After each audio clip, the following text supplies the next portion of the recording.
Assalamualaikum warahmatullahi wabarakatuh. Halo teman-teman semua. Perkenalkan, nama saya Nurul Aulia Herunisa dengan NIM A231231112 dari kelas B Program Studi Pendidikan Matematika. Oke, pada video kali ini saya akan berpidato dengan topik bahaya penyakit mental yang tidak boleh disepelekan. Wah, sepertinya dari topiknya sangat menarik ya untuk kita dengar.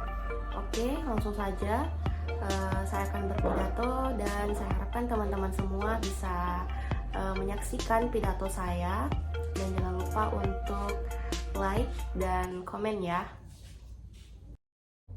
Assalamualaikum warahmatullahi wabarakatuh. Rabbi shrah li sadri wa yassir li amri wahlul 'uqdatam min lisani yafqahu qawli.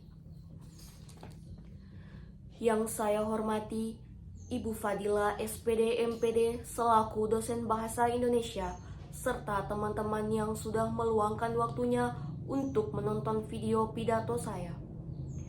Pertama-tama, marilah kita panjatkan puji syukur kehadirat Allah Subhanahu wa Ta'ala yang telah memberikan kita nikmat kesehatan, kesempatan, sehingga dapat mengikuti dan membersamai perkuliahan Bahasa Indonesia sampai pada penghujung, yaitu ujian akhir semester. Tak lupa salawat serta salam senantiasa tercurah kepada Nabi besar Muhammad SAW yang menjadi suri tauladan bagi kita semua.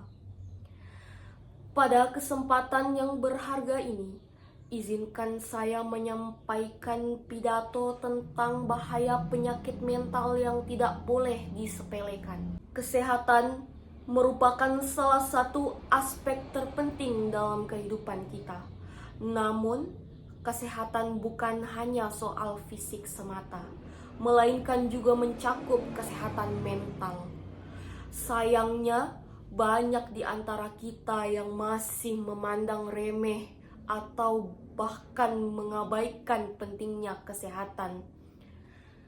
Ketika seseorang mengalami demam atau sakit flu, kita cenderung sigap mencari solusi, memberikan obat, mengantar ke dokter, atau sekedar memastikan mereka istirahat dengan cukup.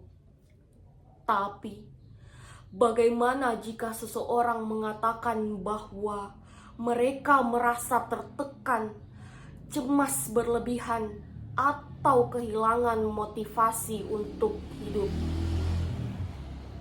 Seringkali respon yang muncul justru berupa ejekan, anggapan bahwa itu hanya kurang bersyukur, atau bahkan tuduhan lemah iman. Padahal kesehatan mental sama pentingnya dengan kesehatan fisik. Ketika kesehatan mental terganggu, seluruh aspek kehidupan seseorang bisa terpengaruh.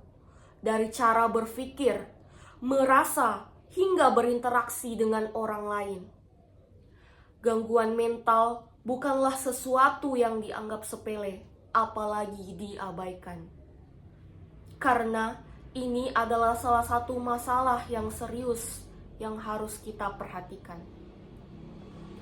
Oleh karena itu, mengapa penyakit mental itu sangat berbahaya?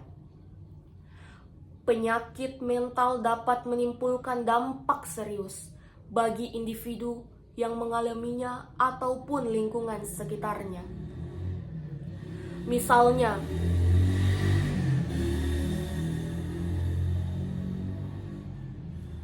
Misalnya, yang pertama, depresi. Penyakit ini sering dianggap hanya sebatas sedih berkepanjangan.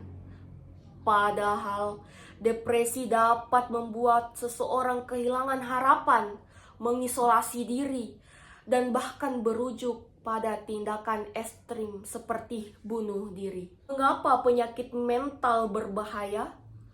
Penyakit mental dapat menimbulkan dampak serius, baik bagi individu yang mengalaminya maupun lingkungan sekitar kita.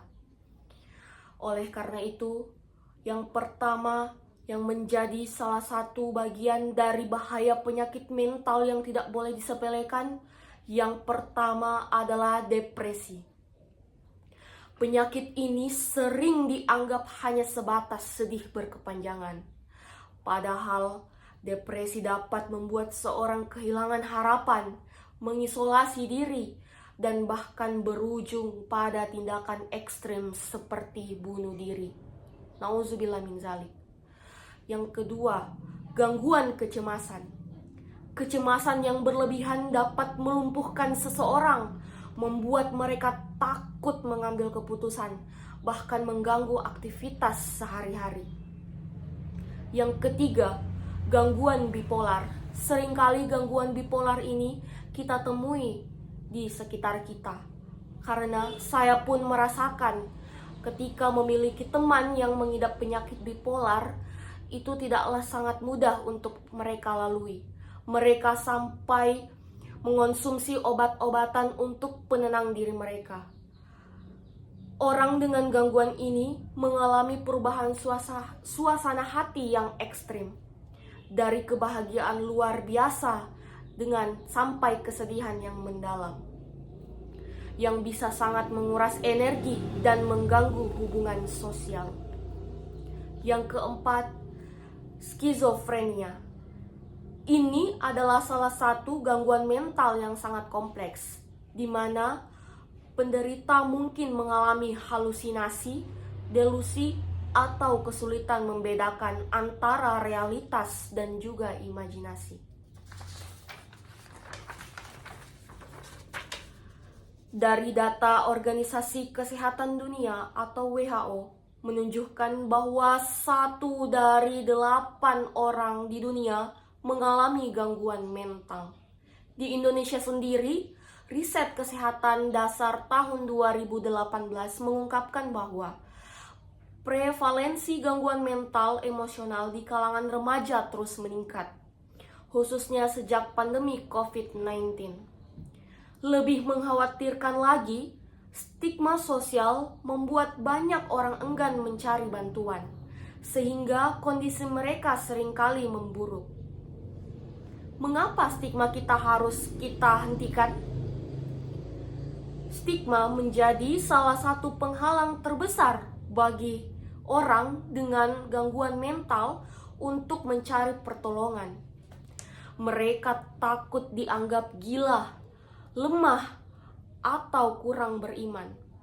Padahal, gangguan mental bukanlah pilihan atau akibat dari kekurangan iman. Ini adalah penyakit medis yang membutuhkan perhatian, dukungan, dan perawatan yang tepat. Banyak dari kita mungkin tidak menyadari bahwa komentar kecil seperti itu cuman kurang bersyukur, atau jangan lebay deh, masalah kan kecil. Namun, dengan perkataan seperti itu dapat melukai dan membuat penderita semakin merasa tertekan, merasa sendirian, dan kita dengan mudahnya mengata-ngatai mereka seperti itu, tetapi mereka merasakan mental mereka itu terganggu. Jika terus dibiarkan, mereka mungkin akan merasa tidak ada jalan keluar, yang pada akhirnya mendorong mereka ke jurang keputusasaan. Namun, apa yang bisa kita lakukan? Sebagai masyarakat, ada beberapa langkah yang bisa kita ambil untuk mencegah bahaya penyakit mental. Yang pertama, meningkatkan pemahaman tentang kesehatan mental. Caranya dengan membaca, mendengarkan, atau mengikuti seminar tentang topik ini agar kita lebih peka terhadap tanda-tanda gangguan mental. Yang kedua, menghapus stigma. Mari kita berhenti menilai atau menghakimi seseorang yang sedang berjuang dengan kesehatan mentalnya. Berikan dukungan, bukan kritik. Yang ketiga, mendorong mereka untuk mencari bantuan. Jika ada orang di sekitar kita yang mengalami kesulitan, bantu mereka untuk mendapatkan pertolongan secara profesional, seperti ke psikolog atau psikiater. Yang keempat, tentu ini yang kita harapkan dari seseorang adalah menjadi pendengar yang baik. Terkadang mereka hanya membutuhkan seseorang yang mau mendengarkan tanpa menghakimi. Kita tidak perlu memberikan solusi, cukup hadir di samping mereka ketika mereka sedang bercerita tentang keluh kesahnya. Oleh karena itu, penting bagi kita untuk menyadari bahwa menjaga kesehatan mental adalah salah satu aspek terpenting, salah satu tanggung jawab bersama. Mulailah dari diri sendiri. Jika kita merasa stres, cemas, atau kehilangan kendali bahkan emosi kita, jangan ragu untuk berbicara dengan orang yang dipercaya atau mencari bantuan secara profesional. Mari kita ciptakan lingkungan yang peduli, di mana orang merasa aman untuk berbicara tentang masalah mereka tanpa takut dihakimi. Dengan begitu, kita bisa mengurangi angka penderita penyakit mental, mengurangi tindakan bunuh diri, dan meningkatkan kualitas hidup masyarakat secara keseluruhan. Semoga pidato yang saya sampaikan ini menjadi pengingat bahwa penyakit mental adalah salah satu ancaman nyata yang tidak boleh kita sepelekan. Dengan kita peduli, memahami dengan orang-orang yang membutuhkan kita, dan mendukung satu sama lain, kita bisa menjadi bagian dari solusi itu. Terima kasih atas perhatian teman-teman semua. Saya ucapkan banyak terima kasih dan semoga apa yang saya sampaikan bisa bermanfaat dan menjadi wawasan baru untuk kita semua.